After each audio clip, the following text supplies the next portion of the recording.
dawn pressed pale light through the latticed stonework of Akbar's hall in Fatehpur Sikri. In the Diwan-i-Khas, the meeting chamber reserved for affairs of state, Akbar stood at the heart of a pattern of ministers and envoys. His gaze swept the rows of turbans and jeweled collars facing him. Here, in the marble coolness, the air carried more than fragrance from the fountains. It shimmered with questions. Akbar's court had never been so splendid, but splendor came at a price.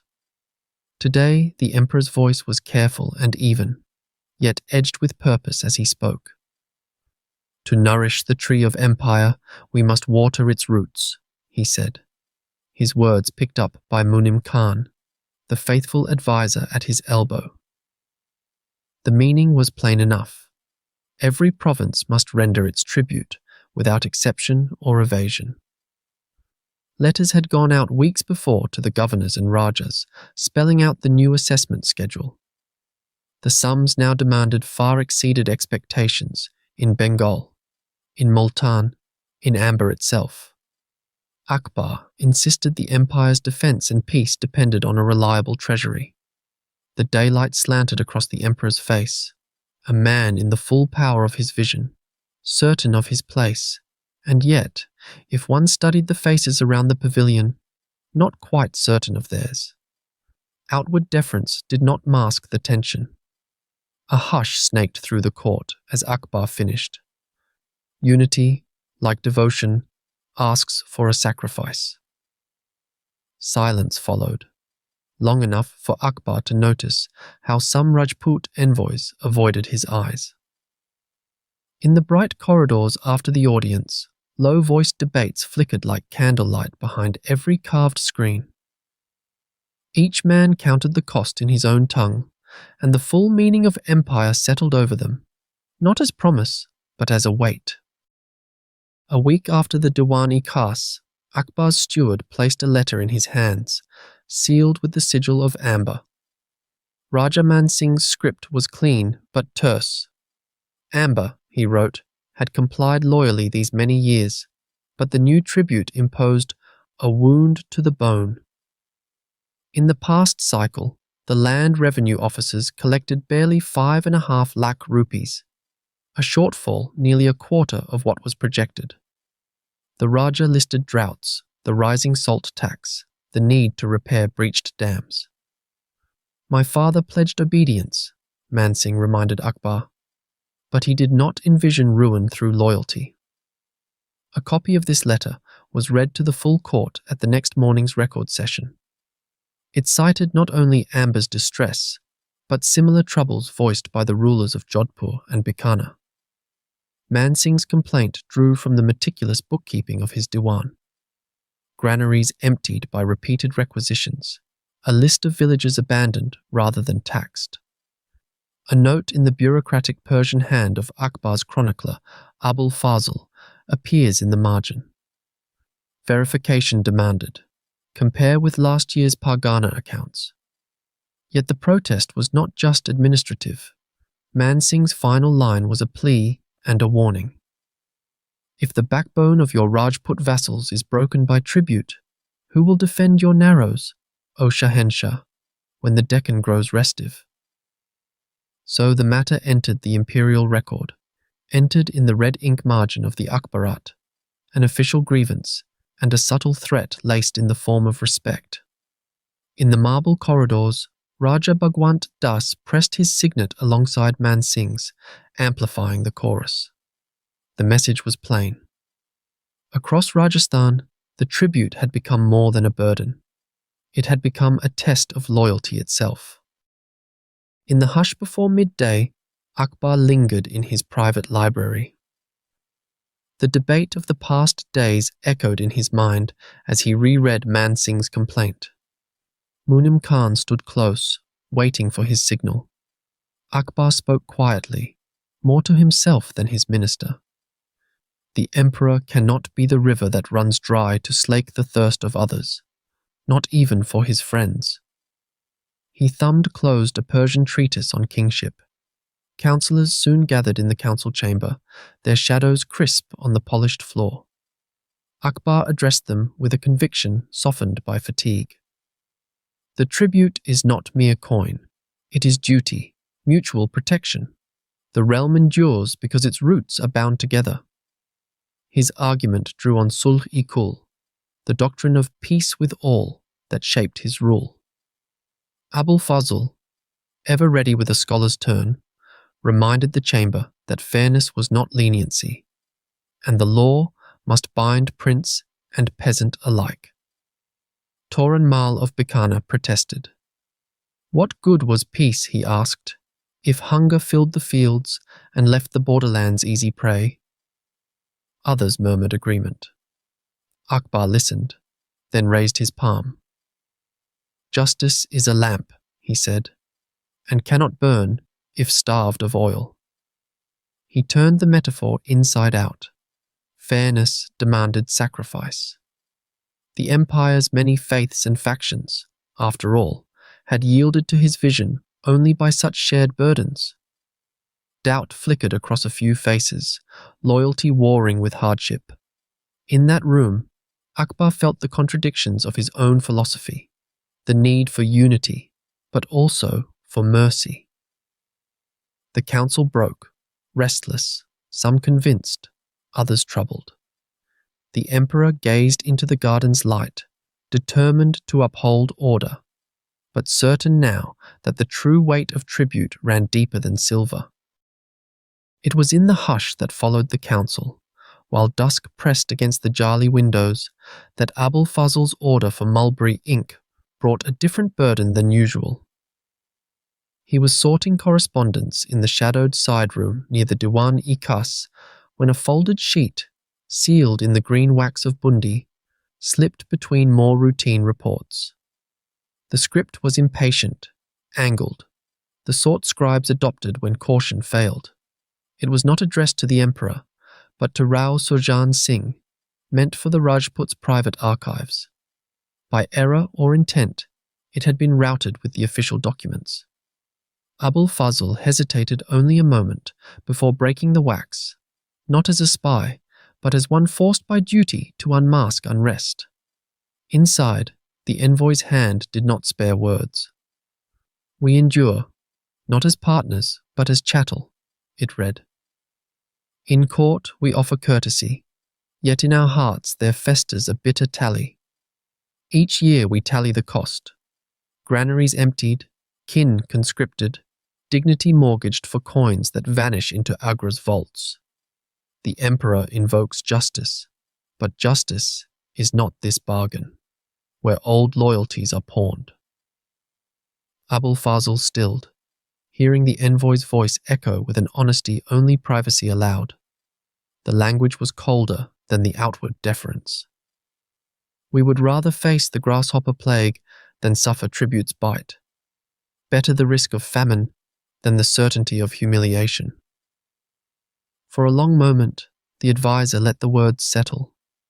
The missive was a confession, and it mapped the realm's wounds more truly than any number entered in Akbar's records. As the last light abandoned the garden wall, Abul Fazl pressed the letter to his chest. Doubt was now a matter of record. The next day's council assembled under clouded light, the marble floor cool to anxious feet. Akbar was more deliberate, his manner less convinced than rehearsed. Still, protocol demanded ceremony.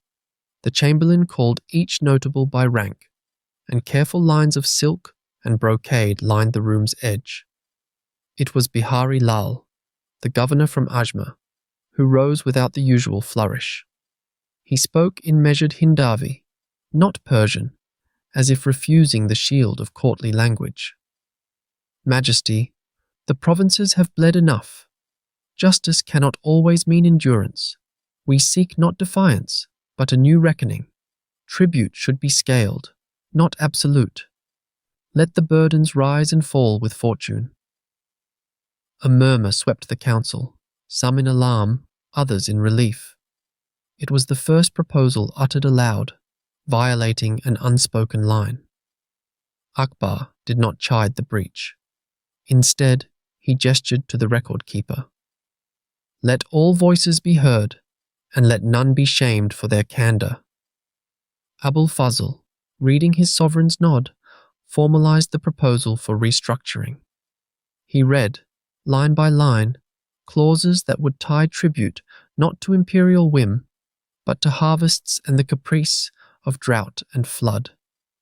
The words entered the official record, gilded but real. A change ran through the assembly then. Even the oldest courtiers, their faces honed by decades of vigilance, allowed their shoulders to sink. Debate was replaced by tense curiosity.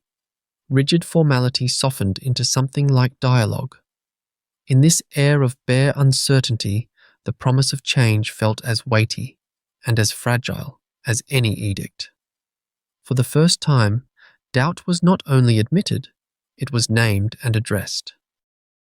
Far from the council's anxious rhetoric, the treasury sat cloaked in quiet. Shelves once stacked with tribute chests now revealed naked spaces between ledgers and coffer lids. On a low desk, Mir Abul Hassan, imperial treasurer, slid his finger down the red-stained columns. The numbers did not lie. Jodhpur's payment, overdue. Amber, 2 months late. Even the usually prompt receipts from Malwa had thinned to a trickle. Abul Hassan made careful notations in the margins. Bikana, partial. Bundi, delayed. Cited poor rains. Next to the registers lay brittle letters from army quartermasters. Funds short, soldiers restless, supplies idle at Ajmer Fort. In the margin of one, a faint pencil. Horsemen asking if Delhi will provide coin from its own vaults. With payments delayed, chain reactions jolted through the empire. Garrison commanders in the Deccan withheld patrols, awaiting arrears.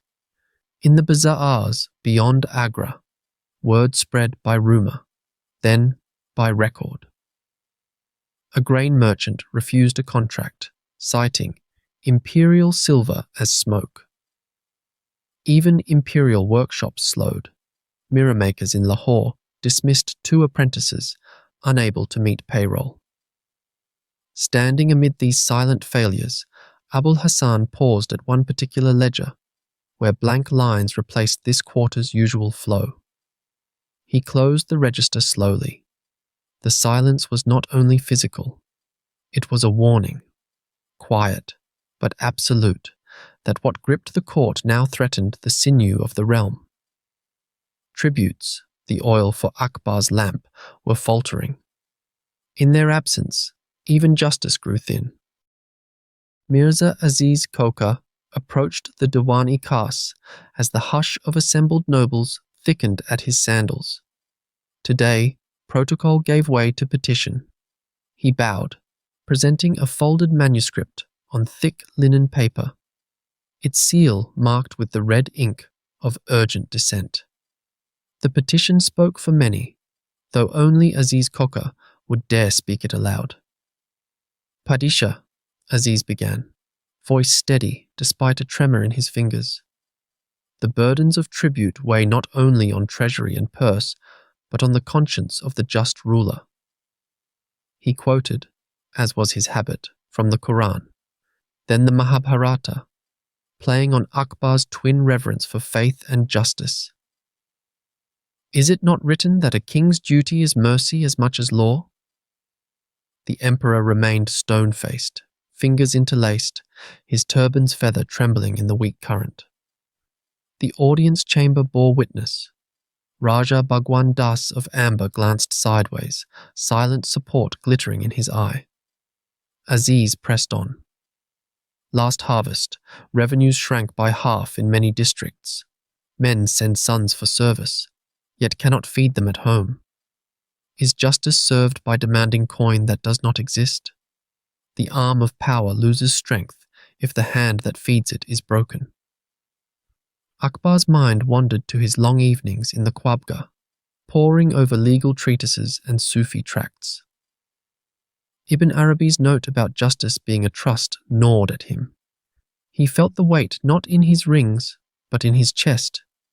Yet duty warred with compassion. The empire's vastness demanded order, and filled armies needed silver. Was leniency a weakness, or the heart of sovereignty? His silence lingered, heavy as a monsoon sky. For one long moment, Akbar seemed utterly alone, bound between the relentless ledgers and the uncertain mercy asked by those he trusted most. When Akbar finally broke his silence, every official braced, accustomed to the force of imperial command, not its softness. But Akbar's words came measured and unexpected. In light of honest petition and the trials of recent seasons, the tribute from Rajput provinces will be recalibrated, he announced. Payments this year are henceforth halved. Arrears from Amber and Jodhpur are forgiven in full. For Malwa, leniency shall account for poor rains. Let the officers record this by my own hand. Justice lies not only in collection, but in seeing the truth beyond numbers. A hush rippled outward. Aziz Khoka's shoulders dropped the height of a sigh. Raja Bhagwan Das, hands pressed together, nodded deeply, relief and unspoken benediction. Even Abul Hassan, still in the shadow of the treasury, felt something loosen, a knot of weeks unspooling.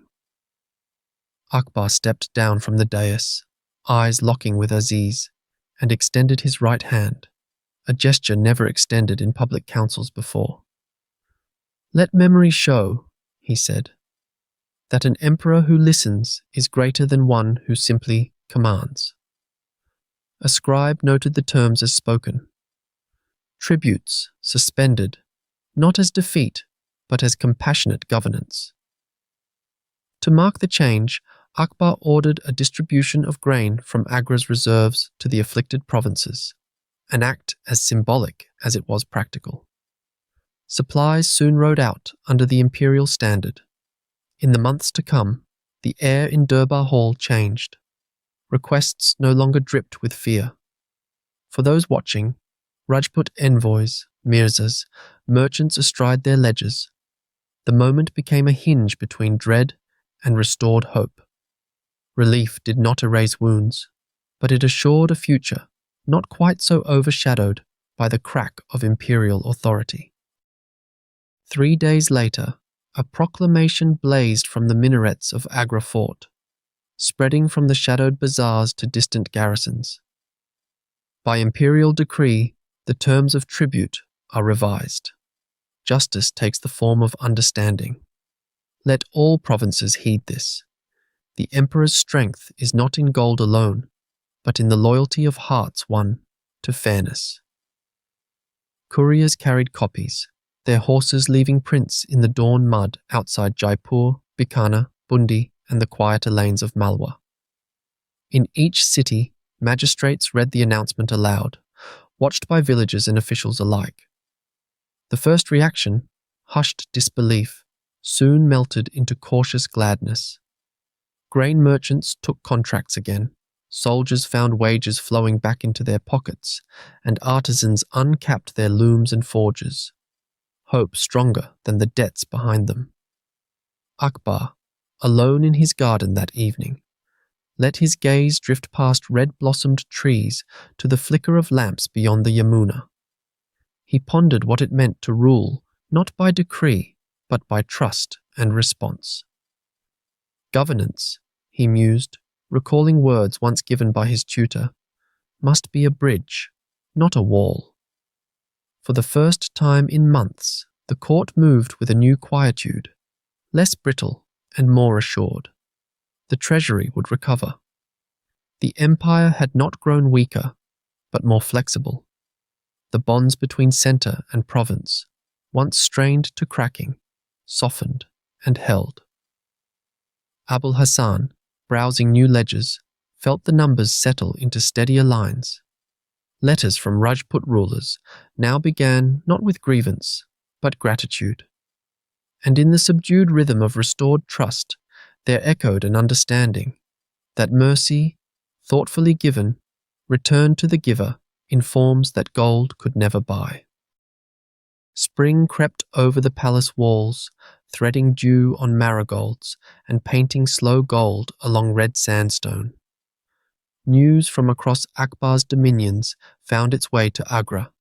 Petty disputes resolved, taxes steady, provincial markets humming with the return of traders.